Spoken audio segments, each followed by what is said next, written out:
Comment lâcher ce mental envahissant qui nous empêche de profiter pleinement de notre vie spirituelle, des visualisations, des émotions que nous allons pouvoir percevoir, ressentir en rencontrant les guides, les maîtres de lumière, les anges, nos chers défunts.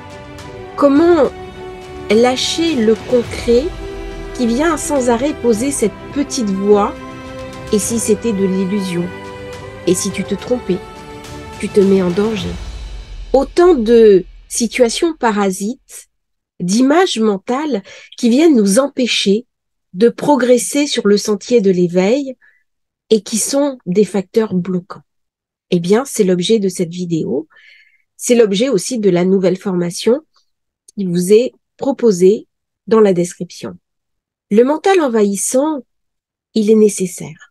Il est nécessaire parce que c'est par le mental que nous apprenons, que nous nous adaptons au monde qui nous entoure.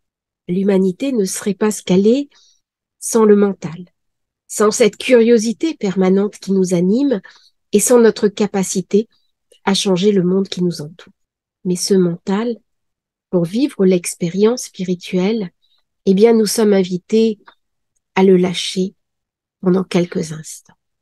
Ce mental qui nous amène vers les meilleurs auteurs, vers les plus belles compréhensions, eh bien, sur le sentier de l'éveil, au moment même où nous rentrons dans l'expérience, il devient une barrière, il devient un obstacle.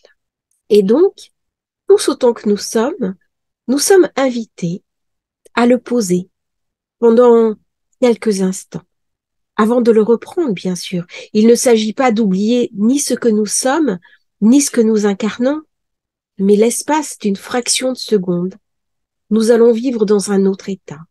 Nous allons vivre une expérience sans barrière, sans limite, sans filtre, dans toute l'authenticité de ce qu'elle pourra nous apporter. Bien, c'est cela la spiritualité. C'est aussi la capacité à oublier ce que nous sommes pendant un fragment. Mais qu'est-ce qu'un fragment au regard de l'éternité, si ce n'est pas grand-chose? Nous émerveiller de ce fragment, en ramener la puissance, la compréhension dans notre vie de tous les jours. Et lorsque nous avons fini l'expérience, eh bien, ramener le mental à sa juste place en nous. Il ne s'agit pas de le négliger. Nous pouvons bien sûr l'écouter, le comprendre et lui expliquer qu'à un moment donné, il ne sera pas mis en danger simplement s'il est posé de côté. Il y a bien sûr l'étude du cerveau. Alors, j'ai vécu moi-même une expérience et c'est sans doute la raison pour laquelle j'ai fait cette formation. J'avais commis des erreurs en tant que maman. Il y a des choses que j'avais échoué dans l'éducation de ma fille et je m'en voulais. Je n'avais pas moi-même reçu les bons modèles, les bons référents et j'avais envie de changer un certain nombre de choses dans mon rapport avec elle et dans la confiance qu'elle pouvait développer. Et j'avais appris que le cerveau, passé un certain âge, ne pouvait plus se développer, ne pouvait pas changer. Eh bien, ce principe-là est totalement faux. Et j'ai découvert par la pratique ce que les scientifiques modernes, à la pointe des neurosciences, appellent la neuroplasticité. C'est-à-dire que j'ai reprogrammé ma propre fille par des injonctions positives, en étant sa propre mère, donc en ayant quand même un rapport positif avec elle, un rapport d'écoute, un rapport de compréhension, et je l'ai valorisé.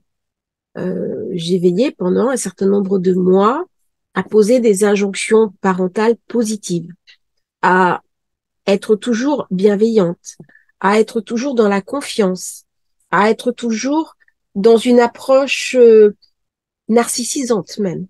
Hein, ça peut aller jusque-là. C'est pas un problème quand il s'agit de guérir. Et j'ai vu petit à petit ma fille changer, prendre plus de confiance en elle, bouger, découvrir des nouvelles capacités. Elle a perdu un emploi. Une semaine après, elle en avait retrouvé un autre. Pour mieux, elle avait une place plus en vue. Elle gagnait plus d'argent. Et puis, elle était plus heureuse. Et petit à petit, j'ai continué en testant ce que je faisais avec elle au quotidien. Et là, j'ai réalisé au bout de quelques mois, eh bien, que son cerveau avait changé ses manières de faire.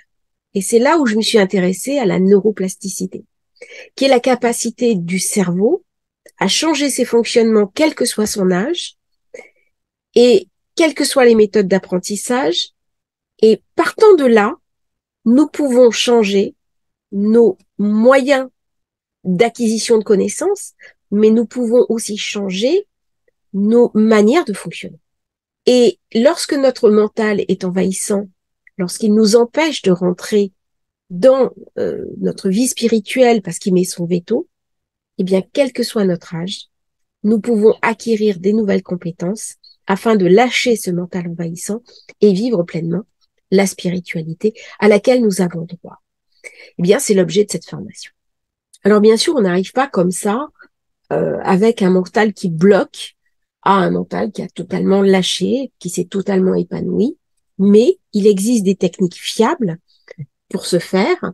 Et, il y a d'une part des méditations, il y a des sons, il y a des visualisations, il y a des exercices, et c'est par la répétition des exercices et par la compréhension de ces exercices, eh bien, que nous allons avancer et que nous allons mettre en place des protocoles qui, au départ, vont sembler un petit peu rigides, c'est-à-dire qu'on va passer par un protocole de préparation,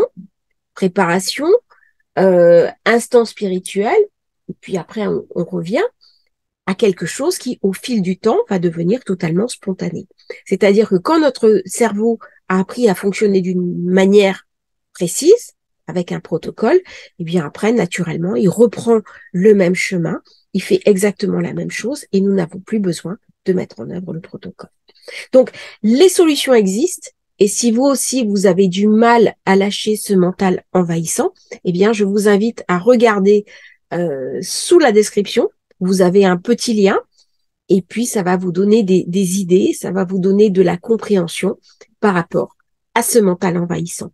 À bientôt. Merci d'avoir regardé cette vidéo. N'hésitez pas à liker, à me mettre vos commentaires aussi. C'est intéressant d'avoir des retours et je remercie les personnes qui le font régulièrement. Belle journée à vous.